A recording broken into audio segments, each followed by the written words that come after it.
Test, test.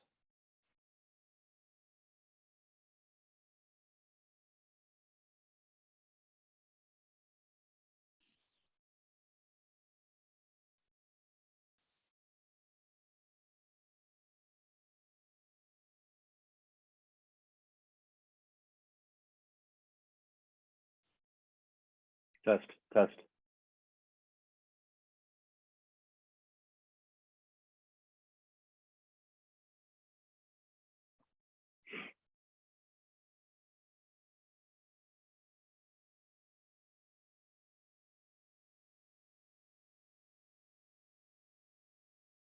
Again, resume recording here. I'm going to pull off the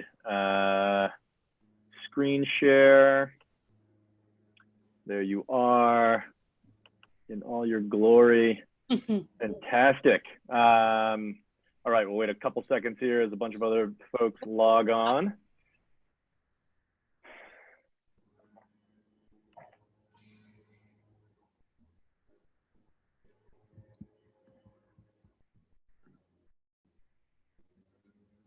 Still getting the hang of Zoom. Yeah. I just saw a headline that said we should wait for the first feature film to be shot on Zoom. But it's coming. But it's coming. Sounds like a great idea. Oh, it totally is. Someone's making it right now, and we have no idea. Someone is working on it right now and writing the script and however else it's going to roll out. Yeah. Excellent. All right. So it's 12 o'clock. We are going to get started right on time. Cool. Thank you for joining us, everybody who's on the line. My name is Jonathan Neal. I am the director of the Center for Business and Management of the Arts at Claremont Graduate University. And it gives me great pleasure to welcome Natalie Marrero, who is the executive director of Conga Kids, to join us on for another one of our lunchtime conversations. Natalie, thank you for joining. And thanks for having me. You know, I always love anything business and management for the arts. So I doubt that. I doubt everything.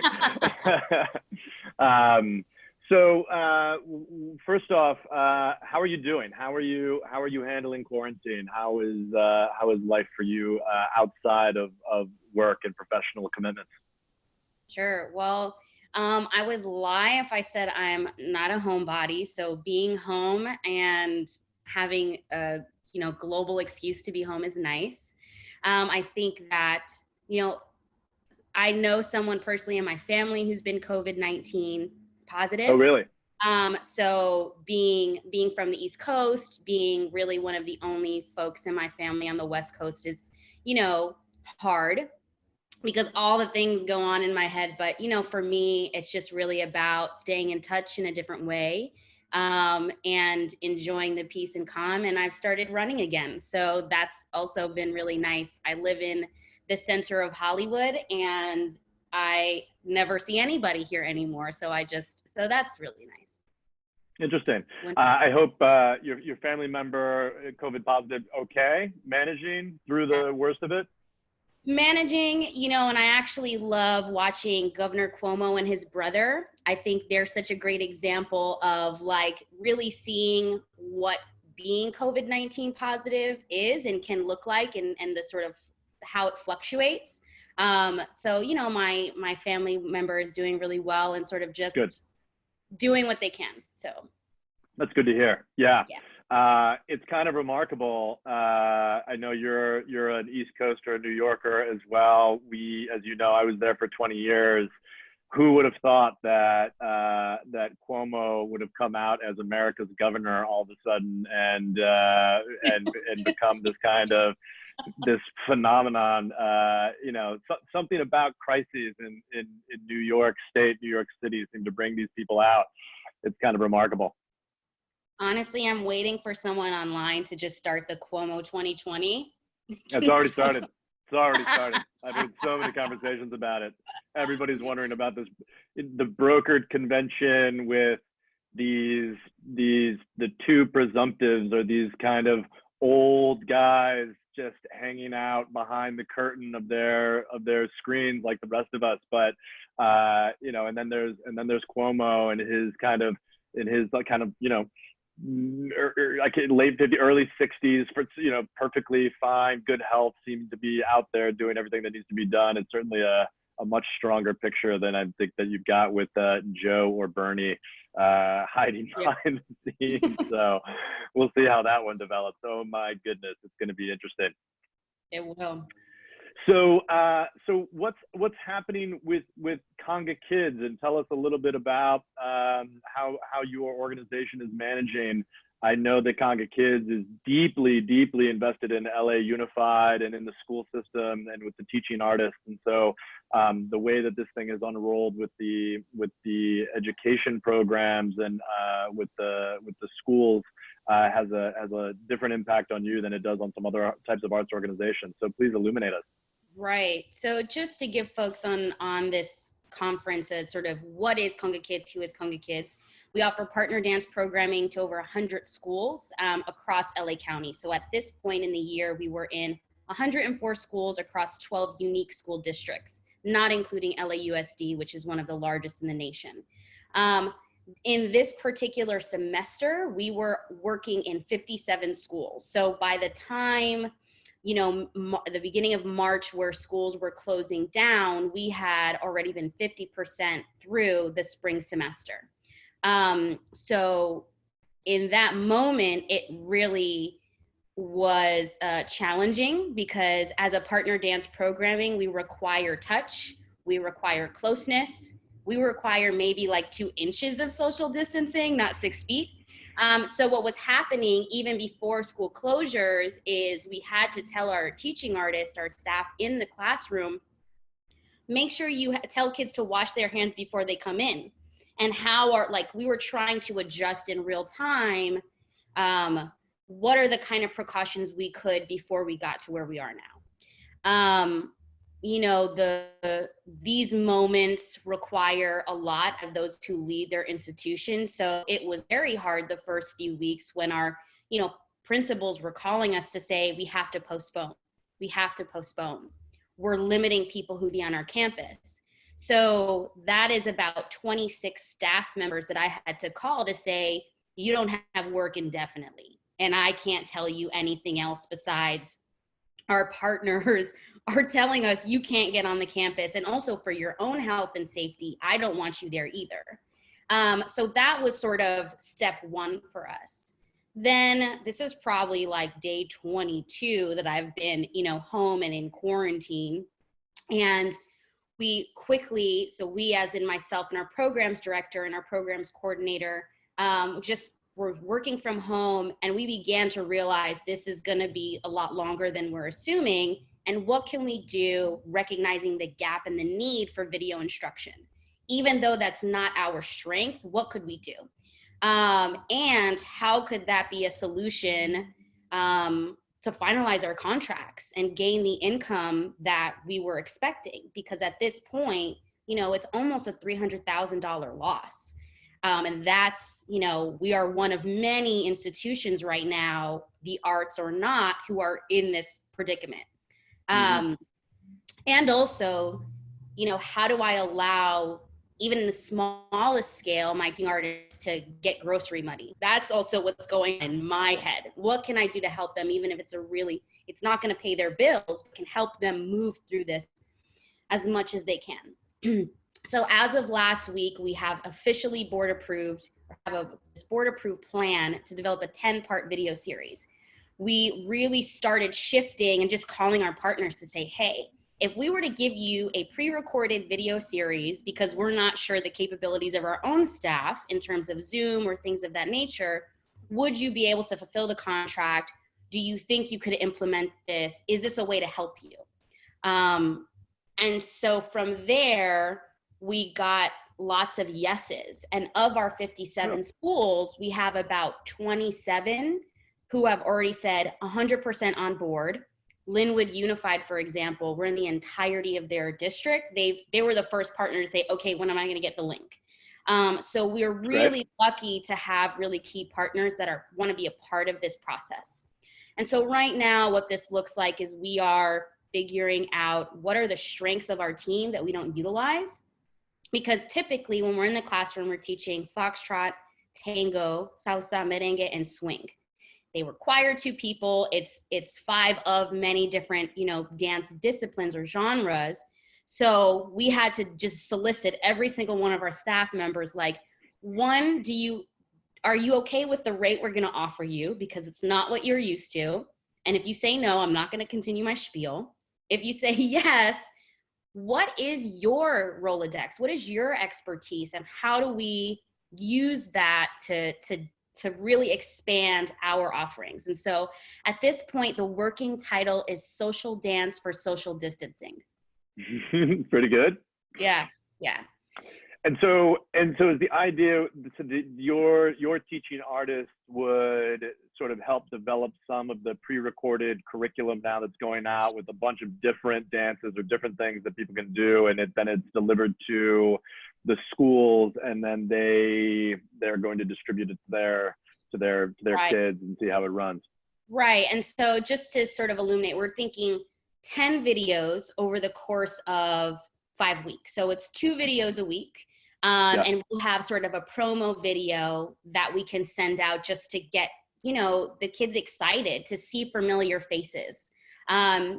So step 1 was soliciting all of our teaching artists, and we found out that a lot of our teaching artists have tons of hip hop experience, ballet experience, jazz, Afro-diasporic dances. We're talking Afro-Cuban, West African, Afro-Brazilian. And so then, or, you know, ballet folklorico or Armenian dance and Egyptian folkloric, it was like, whoa, this is really awesome. This is our staff. Okay. And so now at this point, we're sort of doing it a week by week theme. So week 1 is Latin week because it's sort of easier for us to roll out. And we're looking at a rollout by April 10th, which is next Friday. So we are running. At this point, sprinting even. So Latin week is easy because we already teach cha-cha to our 6th grade students. We do salsa, we do merengue. And so now the other part of it is some of our staff members are musicians. So can we get a pre-recorded of a music rhythm interlude to sort of add into this Zumba style like choreography? And that's what week 1 is looking like. Week 2 is looking like Africa week, where we're doing West African work, Afro-diasporic dances. And, you know, I'm really happy that a colleague of mine, now the executive director of Viva Brazil, she has a PhD in African studies. She's also a drummer. So now that we know we can pre-record FaceTime, I'm like, let's do a little stick and teach us about what is the diaspora? How do we really expand, you know, these students' understanding of culture, geography, and these art forms? Let's see, week 3 is looking like Dance in America. And so teaching the swing, the Charleston, and even the hustle. So sort of breaking it sort of early 20s through 40s, 60s through 80s. And then week 4 and 5 are sort of still in process, but sort of the in process week 4 is world dance and really leaning into this Armenian dance and Egyptian folkloric. And then the 5th week, is sort of hip hop infusion, the sort of more new age and the kind of things, you know, that our young kids are looking at. And so we're also trying to figure out how do we incorporate apps like TikTok? How do we get them to, even though they're going to be at home by themselves, incorporate their families in the process, get them to utilize social media so it can have a communal feel, even though we are not literally together. So yeah. That's super interesting. It sounds like a great expansion of what Conga Kids' original mission and original curriculum was designed around. Yeah, and I actually think, you know, our founder Brad, like if you look at the original idea of Conga Kids, it would very much lean towards the African Latin diaspora and those art forms. And so now it's an interesting way that kind of this force pivot is allowing us to get to those roots in a way that we necessarily haven't considered. And, you know, we're super fortunate that we have a partnership with the LA County Office of Education, specifically their CEDAL team, which stands for the Center for Distance and Online Learning. Education has lots of acronyms, as we all know. And we're really working with them to say, would our existing partners, could you be that platform we utilize? And because you work with every single superintendent in the county, could we pitch this to other districts who need it? Right. So it's even in an interesting way, a business development tool that's really just something we never had the time to consider. Right, right, or the necessity, right? I mean, I think there's going to be a lot of this. So I know that one of the other things that's really important to Conga Kids, to the, you know, the experience that now the kids don't get in the 5th and 6th grade, that was really about the one-on-one, close contact, respect, empathy, building those kinds of links so that you can, that beyond the kind of cultural introductions to the dances and the regional and geographic kind of learning environment, the context that comes with teaching all these dances, a lot of it was about social emotional development, right? Giving these kids an opportunity to really engage with one another, learn respect for one another, learn empathy, in order to combat all the sort of other kinds of, let's say, antisocial behaviors that come out. How, I mean, if and how is that being translated into some of this new video curriculum or some of the new what's going on? Because I mean, I imagine that's like being close to another. I mean, I remember when I barely, right, like 200 years ago when I was in 5th grade and doing these kinds of dances. It's like you kind of have to put yourself on the line, and it's kind of scary. And now if everything is, you know, doing TikTok or behind a video on your computer screen, you have a tendency not to have to engage in those kinds of one-on-one physical, emotional, risky, now in these days even more risky overtones, but then it was just kind of emotional 5th grade, you know, 10-year-old risk taking to say, like, asking someone, would you dance with me? Yeah, you know, and to be frank, that is a challenge. Actually, before this, you know, this conversation, I was for an hour talking with the programs director, like, how do we incorporate these ideas? How do we, like, what does that look like? Because the conversation in real time isn't happening. So there's a few things we're looking at. How do, within these kind of interludes, do we have sort of questions posed to these students that connect in our, because our curriculum does connect movement with these social emotional learning benefits, outcomes. The other part has come up just because of the response of our partnering schools to, okay, if we agree to this, could you do a 15 to 20 minutes at the end of every week that's an actual live one-on-one with the students and the teachers, so they can talk through, you know, what does it feel like to be at home? Right. What does it feel like to not be able to go outside in the same way or see your friends? And even the other part that we've been collaborating a lot with our teaching artists and those who have a really a strong background in acting and creative movement, or how does our warm-ups or cool down explore that feeling? What does it feel like to be home? What does it feel like to, like, be around your sister all day, right? Like, what are those things that are also have to do with how you deal with your emotions? And even, are you, like, and something we've sort of played around with the idea of, could we invite these students to teach the people in their home these dances, which create the same kind of fear and anxiety of, oh my God, I'm gonna dance like in a close way with somebody. So yeah, we're trying to figure out, and also recognizing that not all of our students live with their family members. And so how do we communicate that in a very open, abstract way, and just think about it as, you know, someone who you're with, someone who you can do this with, or even has the mobility to, because what we've also seen this year is an increase of students who are in wheelchairs or have some form of special needs. So it has been a challenge at this point that we're really trying to work our way through, of how do we make this content for everyone, in a way that's not reflective of how we would be in a classroom. Sure, really interesting. Yeah. I can also imagine, and I have no idea if this will be the case either, but the idea of performing for the camera with people watching, right? The sort of risk taking that exists there, and being able to be vulnerable in front of the camera. You know, you can see these kids maybe getting together and having their own little dance parties, but you know, everyone's got to be doing it together rather than being a wallflower. Yeah, that was the last thing that we, talked about, programs director and I, is what if, at the end of every week, it's just like a dance party where it's like, okay, we're going to review these routines that we've done and it's all going to be communal and in the way that we can be communal. And what will that do? So we will see. So, we are moving every day. Is something new in terms of what we're hearing from our partners, whether they be, at the LA County Office of Education or, these individual school districts are saying, here's what we need.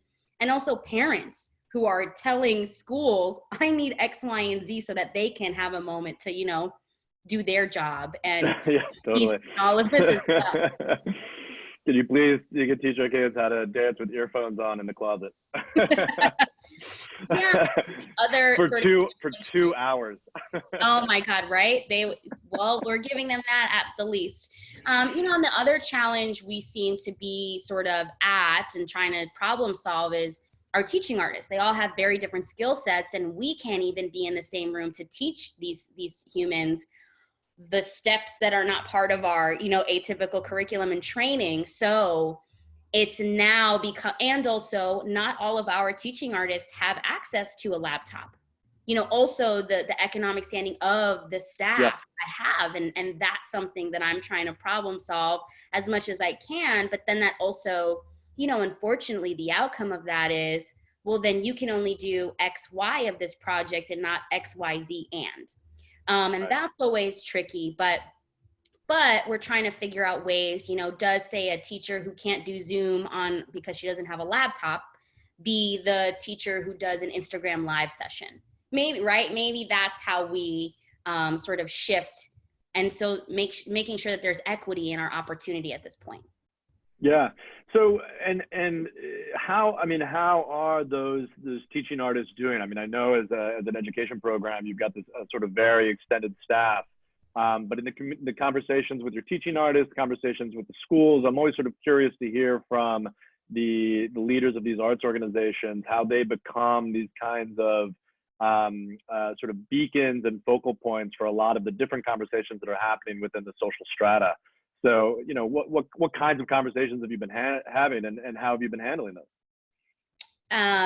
Those conversations are why I go on like 3-mile runs every day now, because to your point, and I actually had this conversation with a friend of mine who teaches at Occidental, me being calm and focused is so important because, for example, I'm talking to a team member and they are having anxiety and trying to problem solve, but also, living in a single family household now and not sure how they're gonna, manage. And so I think more than ever for me, it's everyone is human.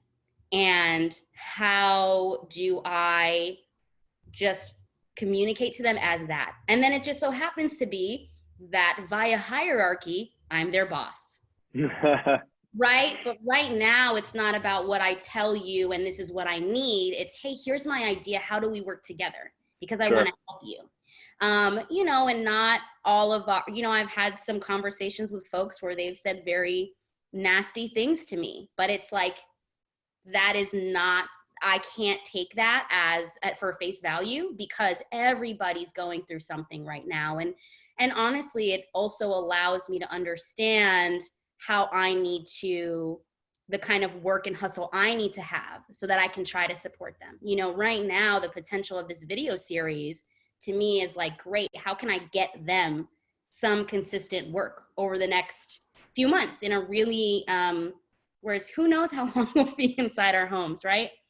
So that's, it's just difficult. It really is difficult, and everyone's responding in their own way. But I think that, and also there's that, the being open and aware that everyone's reacting, but also when necessary, being very frank.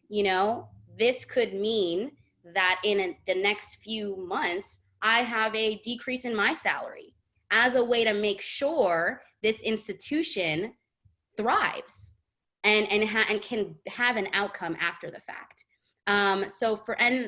And for me, I've also been, depending on the person I'm talking to, very frank. this is affecting all of us. This will probably affect me at some point. If, whether financially or emotionally. And I think that vulnerability has helped people to even allowing them to rant and then being like, okay, where were we? Now let's yeah, move. exactly. And that's been a lot of it. And and a lot of them call me at night or this and that, and the same thing with our programs director. And so just knowing that we are there and them knowing that vice versa, I think helps. Yeah. But, it's not always easy. The March was hard. I was like, how many more phone calls do I need to have to tell people you indefinitely don't have work? That was hard. Yeah, absolutely. Well, I was going to say, I think one of the things that was very difficult about March too is because it seemed like this kind of slow but punctuated unfolding of what was happening, and now I feel like we've kind of unfolded to where we are going to unfold, right? And hopefully not come totally undone. And now the question is, how long are we in this state until we start to sort of build back up and figure out what's going to happen next? And that's the sort of unknown at this point. But it's certainly, I mean, the idea that it wasn't going to be easy is, I think, a wonderful understatement on your part. You're obviously handling it very well. Do my best. I'm curious.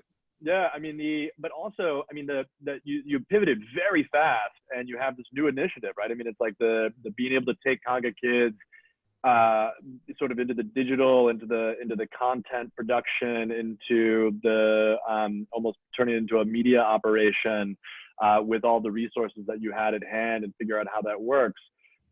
I mean, it seems like that gives you a sort of fantastic project to focus on too, right? I mean, it's like, rather than just worrying about how things are coming unfolded or coming undone, it's like, well, hold on, we've got new initiative, new purpose, a new way to deliver.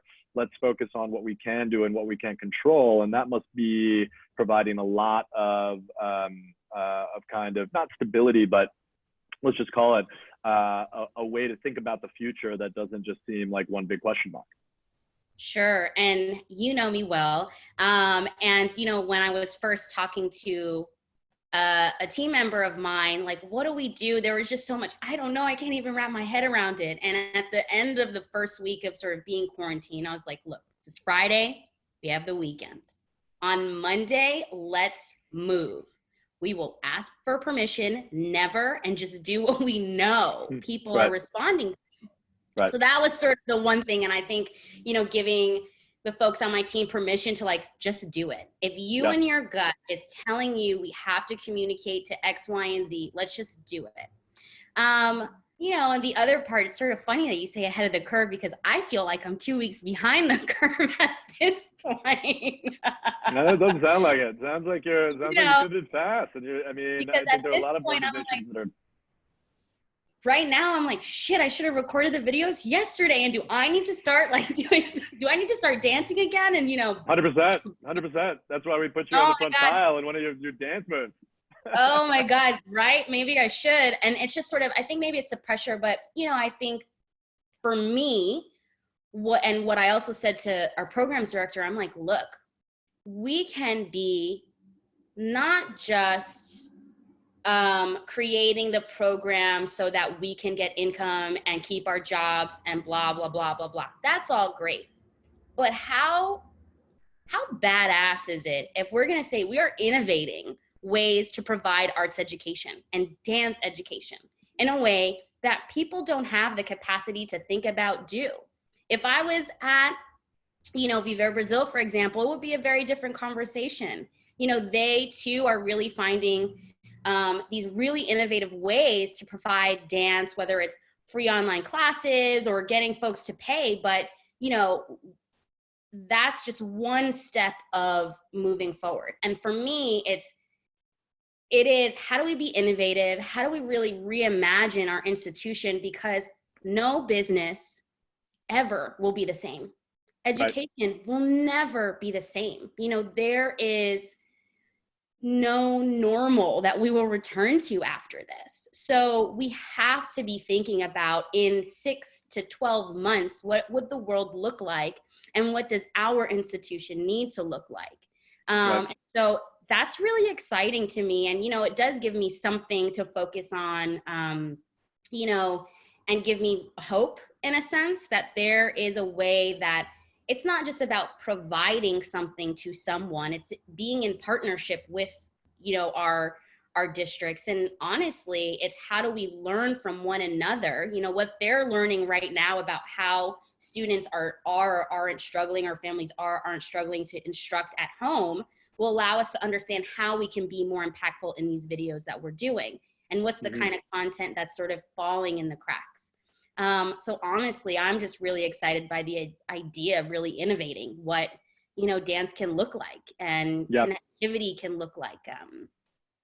I want to drill into that a little bit further. When you spoke with the folks at Linwood, for example, when they said 100% we want to do this, they're just looking to continue the curriculum that they knew was coming from Conga Kids. Did they have specific questions?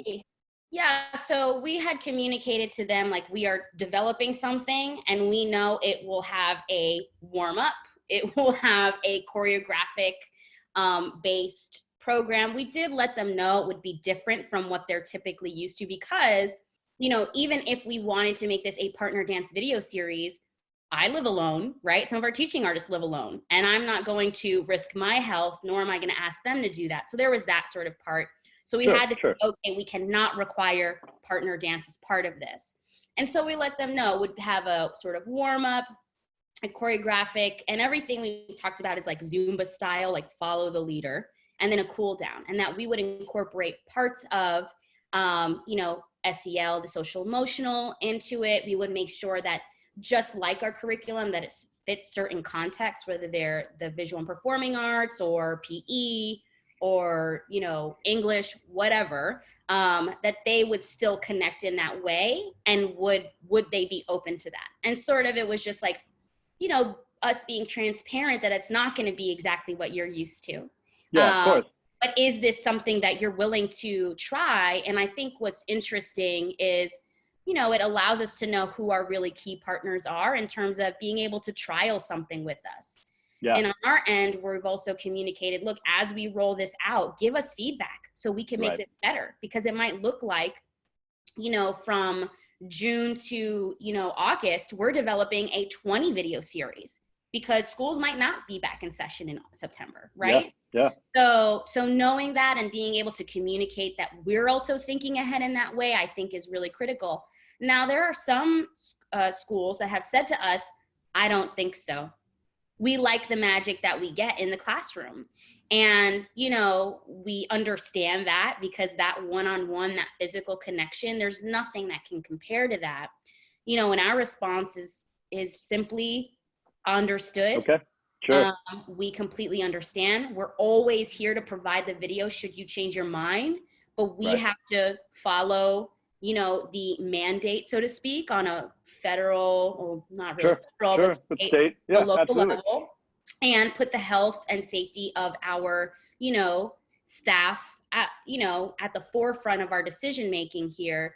And, and just, we've made it so that, great, you can make your decision, not a problem, but we're always here if you have a shift, because everyone is shifting the way, specifically with these schools, as they need to. And what's also interesting that I've learned in this role, certain districts have to go through their board, or, with LAUSD, it's individual schools. So it requires lots of different hands to be part of that. Yes, we'll do this, and we have gotten lots of, oh, this would be interesting, and so it's just managing how we sort of compromise at this point. So the schools that have said no at this point, right? That said that sounds interesting, but what we're really invested in the in-classroom experience as provided. Have they offered any hint or suggestion about what their alternatives are? Or are they just shutting down these programs and there's nothing in its wake? So at this point, no, they haven't sort of illuminated to us what their priorities are. We've had another district that has said no because their students don't have the technological capability because Right. just so there's those two different, they're very different scenarios. And honestly, to both of them, it's recognizing that yesterday the governor recommended that schools should not be going back at all this year. And that is my follow-up question, frankly, to these folks too. So what are you going to do? Right. And that's something that, again, I'm recognizing that the decision and the outcome of them communicating that depends on the leadership there. And I think right now across the board, regardless of the sector, we're seeing a lot about leaders and leadership and the kind of qualities we want in leaders who have power and control over people and decisions. So a lot of that is up in the air at this point. Interesting, really interesting. I'm going to open it up to questions from our listeners just in a second here. So if you've got them, by all means, throw them into the chat window, and I will moderate them over to Natalie. What else have you seen, or what else have you been paying attention to from other arts organizations or even other initiatives that you think are interesting, that you've taken kind of inspiration from, or have noticed, or think is something worth paying attention to? Or have you been just sort of so utterly all consumed with 3 Mile Runs and Conga Kids? I feel like I've been a mixture of both. I think what I've really loved seeing specifically in these dance spaces is how a lot of even folks who have historically charged for classes are offering things for free. I really love that. Just seeing that and just creating ways that through technology we're trying to have community. Even again, I'll use Viver Brazil for example. They made their community class, their Monday class free, and they've had over 200 people around the world tuning in. And so those are the kind of things that for me I find really inspiring. And I also love this company Every Table and what they're doing to provide free meals throughout the county and the city of LA. And I actually in my building have one of their machines. It's almost like a vending machine that they put fresh food in every twice a week. It's absolutely delicious. And so what I've enjoyed doing is paying, because you can pay it forward on their machines too. And I think just seeing how people come together is just really inspiring to me. And it gives me just a little bit more reason to just stay inside, and sort of be okay with that. But I've really enjoyed it. So some of the questions that we've got, Natalie Elam writes, does going virtual open up opportunities outside of Los Angeles? Are you looking to expand these videos beyond the county schools and the Southern California district? My answer is yes. What that looks like, I don't know. But, I think what is very interesting once we're able to problem solve and actualize this idea is how do we become a resource nationally, maybe even globally? Because really we're just seeing globally folks come together in a way that sort of hasn't been possible. So for us, it's yes. And the other ideas are, of course, well, what do we charge? What does that cost? It brings up a lot of questions. And the most important question is website bandwidth. Yeah. I can imagine. That's the big question we have at this point.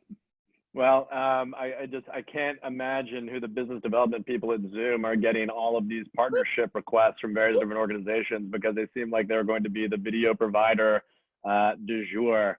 Exactly. It almost seems quaint when I hear someone that they're doing a Skype call. And, someone said to me, you should have got Zoom stock a long time ago. I'm like, well, I missed the bandwagon. Here we are. Yeah. Should have. There were probably a bunch of stocks that should have gotten a long time ago. We had, had to push the ball. So one of the other questions, again, people are very interested in this video content. How is this, or will it be available to parents directly who are now the homeschool teachers who've got to be able to bring it to their kids, so it can come not just through the school district, but can be made available directly to people who are outside the school districts? So phase one is serving our existing partners. So at this point, and that's really where the idea came from, how do we finalize these contracts? So phase one is looking at how do we disseminate this, and it will honestly be via principals, the individual teachers who we have relationships with, and they disseminate it. We are definitely looking at how do we offer this, even if it's starting May, to other districts or other individual schools, whether they be in LA, in California. But that's something we are sort of figuring out. And even how does our website become a menu option, right? Are you a district official? Are you a principal? Are you a teacher? Are you a parent? Right. And how do you need to engage with this? And are you looking for a one-time video, or are you looking for a series of learning Right. opportunities? So for us, it's a yes and, like, what does that look like, and what does the rollout of it look like? Because at this point, recognizing everybody has a need right now, just starting with those that we have really good relationships with, so that if we need to shift and refine the offerings, it can sort of be reflected in that phase 2, phase 3, phase whatever sort of rollout. Yeah. Do you know of other education providers, specifically for the school districts, maybe not in dance, who are working along the same lines? Would there be a way to partner with some other arts organizations? Maybe there's someone who does theater, or maybe there's someone who does singing, or music or something like that, you could find coordination with in terms of the curriculums and bring these things together? Yeah, I do know PS Arts. They're a multi-arts. Sure. I know that they have a lot of close connections with different school districts. So they've been working with those, say, school district providers, and then trying to figure out how to incorporate that through online. Turnaround Arts is another organization that we've worked with, and I've seen that they're trying to figure it out. And just even if it's, here's previous video, or here's what so-and-so's doing, and kind of honoring that. Really, we've stayed very close with our LA County Office of Education partners, just because they are also the ones who connect with APS Arts and other folks. And so they've been really great at offering those connections. And really what I've seen that to me is super interesting is the connection with the Office of Education and PBS. Specifically because they're looking at all forms of art, all forms of learning, and figuring out how does, if a student doesn't have access to a cell phone or a computer, there is a higher likelihood they at least have basic TV, right? And that from there, how can all the things that they're seeing be content specific, content driven, and allow them to be educated in a way that they would, in school, for example. So I really like those ideas, but I think what's going to happen as we continue shifting this and then sharing it more explicitly, that we'll get folks and really rely on some of our partners. For feedback. Interesting. So you talked a little bit about how you've been managing differently in the age of Corona, taking a little bit, recognizing everybody's human, being a little bit more empathetic, perhaps allowing people to vent, and maybe allowing that to just kind of roll off of you a little bit better. But have you noticed any kind of leadership style change? This is coming from Jill Stiegel. Anything since the stay-at-home order has taken place that you've done differently in terms of how to manage both your team as well as these partners? Time. I give myself a little bit more time. And even if I'm on a call, it might be silent for a few minutes. And I think that is maybe something that I've known, but maybe not acted on when I'm, physically in space, because sometimes it always feels like I need to respond, I need to act. But, today I got a phone call, well, so-and-so says we should do X, Y, and Z. And my response is, well, I need at least 12 hours to think about it. Because we have to, or I have to be very critical about what I say and how it affects others. And so I think that I've become much more aware of my response and finding some yogi zen in my life to just to allow me to be really thoughtful. And not to suggest I haven't been thoughtful before, but one can be even more thoughtful. And I've been using this as an opportunity to do that. Yeah, interesting. Jody writes in, do you do just elementary? What grades is Conga Kids in? Is junior in high schools, or you're looking to expand? Hello, Jody.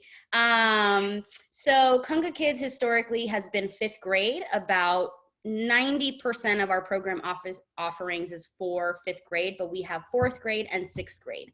And so we've, through our 6th grade program, have sort of created a middle school based program. And actually this semester has been the first time that we've had a high school. You know, and they're about, as long as schools have 30 to 40 kids and it's always the same students, right? We are open to discussing that. But that's really typically the 4th, 5th, 6th where we've been. Excellent. Excellent. What are you doing outside of work? What are you consuming outside of this that you found interesting, helpful, enjoyable? What's any intellectual nourishment, anything Sure. humorous? Hopefully you haven't been watching the Tiger King or whatever else that everybody seems to be talking about on Netflix. But what else has been out there for you to keep you going? So there's this author, Adrienne Marie Brown. She has 2 books that a lot of folks know. One's Emergent Strategy. The other is called Pleasure Activism. And so I have been just devouring her work because really she's a Black queer writer and really writes from that lens of like anti-capitalism, POC, you know, people of color centered leadership and styles, but also specifically in pleasure activism, understanding, you know, how is standing outside and enjoying sun joy and pleasure, and how do you really shift your own idea of finding pleasure in moments that necessarily you wouldn't have. So in this particular time, and especially when it went to sort of like, okay, I'm home indefinitely, I started reading her work again because I found that it gave me a different way to think about how to find joy when I live in a studio apartment. The neighbor who loves like you said, at strange you hours. like being at home. You like being at home. You know, I be an activist from my home. right. And how do I, you know, find joy in this moment, in the things in my life that maybe I've taken for granted, you know, and connect with people in a different way. So that's really been for me. Yeah, that's been for me what I've been devouring right now in terms of knowledge. Do you see any of that applying directly to what you're doing with Conga Kids? I think so. I think right now I'm thinking about what for me in terms of my leadership can be really exciting and bring other people joy. You know, I think that a lot of time, even before this, you know, I don't always remember because I am in my office that what the decisions I make impact right now at least 10,000 kids. Right. And this allows me to think about how do 10,000 kids plus their family find joy, even if it's for 40 minutes twice a week. Sure. Because I really do think that once these videos are developed and out in the world, you know, sure, it might be that 5th grade student, Samantha, for example, doing it, but it will also be potentially those who also live in her home. And so that to me is an exciting opportunity that I don't even know what will look like now, but that's what really brings me joy in terms of what I'm doing. Yeah, that's interesting. It reminds me that so much of what we often do work-wise is often sort of put in this category of it's not supposed to be fun, it's not supposed to be enjoyable, or it's not, you know, that it's at best neutral, and then it goes negative from there, right? You can only have a bad day at work, and then if it was a good day, it's because nothing went wrong. And then every once in a while, there's something great that happens. But there's a lot that goes on in everyday life, professionally and not just personally, that you have to recognize is like it's enjoyable. It's stuff that you gain from, and there are feelings and emotions that go along with it, that go along a spectrum that's very different than just oh, that was bad or that was good. And I'm often reminded of the fact that, like, especially this time, you mentioned leadership. there's a strange way that it feels good to admire other people, right? When you go to someone else's talk, or you want to, you have that sort of impulse to recognize somebody else's achievements, or to recognize somebody else's capacities to do things. That the reason we're doing that is not just to get the reflected glory from them and hope that, that they say something nice back to you. It's that the delivery of those kinds of remarks, the delivery of that kind of attention is itself a kind of positive thing, right? It's something that humans genuinely do. And so there's you can see why you have this sort of outpouring for people like Governor Cuomo, because it's like, it's that little bit of happiness for people who are looking for it in their lives. And I think here as well, when you're thinking about the other leaders that you're working with, especially in the arts space, and you see what they're doing, and you say, hey, listen, you're doing great work. It sounds like fantastic initiatives and engagements. That's in and of itself is a positive thing, not just for them, but for you too, right? It makes you feel better. No, 100%. I agree. And I do love the kind of resiliency that we're seeing from people. And I, yesterday spoke with a group of students from Occidental, and I was like, that should be part of what is our new normal when we get back into the world, that remembering that level of resiliency and connection we were able to create while being away is extremely inspiring, and what we need to remember when we're back in the world and complaining about traffic and whatever, can't get the what right. Do you mean traffic? I'm never getting in my car again. Never again. This is all working very well. That's a great pivot sort of towards the end here. So what do you imagine, or do you see taking with you from this experience once it's over, sooner rather than later, in all hopes? What are the practices, strategies, some of the things that you kind of imagine changing for good when we come out the back end of this pandemic? So you just mentioned one. I wonder if there's some others. Yeah, I think for myself, and something that I've said to, those on my team, it's the kind of space between our work and ourselves, and honoring that, and why we need that to imagine. The other thing for myself and those on my team has been innovation. How do we always create and rethink what we're doing in a way that we maybe haven't challenged ourselves, and how do we keep that? Yesterday, I had a call with my programs director and our liaison to our 5 highest level program staff. And I really said to them, I know that we think a lot about, we know this ballroom dance style and it has to be like this, but why? Why are we limiting ourselves to that when there's so many different ways we can stay connected? So I really think for me, and those that I work with, is really just remaining resilient and continuing to have that sort of fire of innovation in what we do, even if it works. But how can we make it better? And how can we also sort of be prepared in a different way? Imagine this happens, again, or something like this. How can we always be prepared to do what we love to do in a really sustainable way? So that's how I'm thinking. Yeah, it's so interesting. I mean, one can imagine future strategy sessions, given the amount that people sort of had to rethink their operations and their management and everything else that's going on. You could imagine sort of future strategy sessions or offsites or things where you say, okay, what are the key activities of our organization, and what are the sort of presumptions or the sort of foundation sort of background conditions on which those are built, and then say, take one of them away. And what would we do, right? So for Conga Kids, right, it's like the background condition was intimate, one-on-one, presence, intimacy, physical contact. And then you say, what if you can't do that anymore, right? And I know, like, there would have been moments where, like, you didn't even like think about that. It'd be sort of hard to imagine, like, what are those background conditions that could be taken away? But this is exactly one of those cases, and then it's forcing people to innovate so quickly.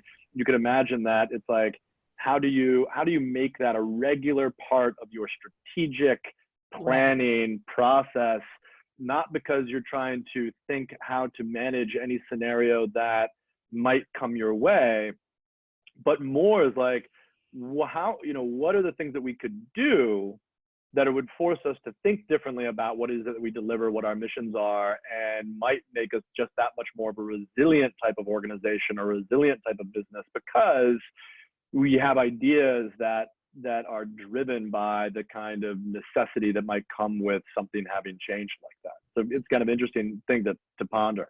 Yes, always scenario plan. That's also what I've learned. Yeah. Like, always have something you can pull out of your bag of tricks.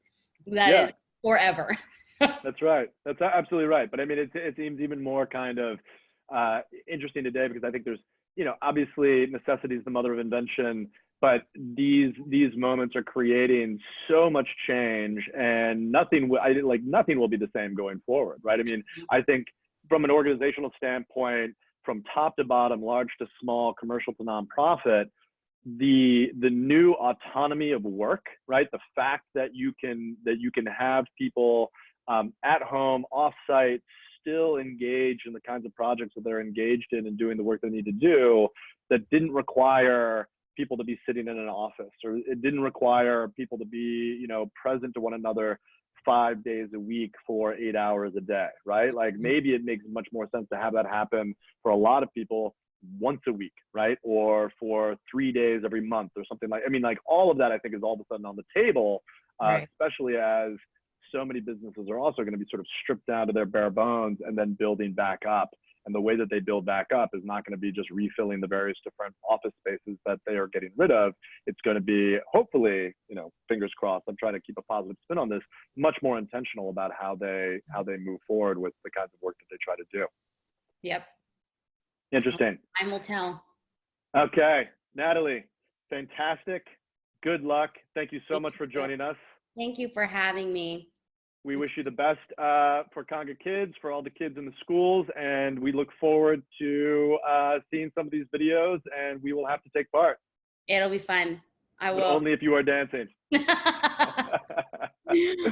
Thank you all so much. I appreciate it. All right. Thanks, everybody. Until next time.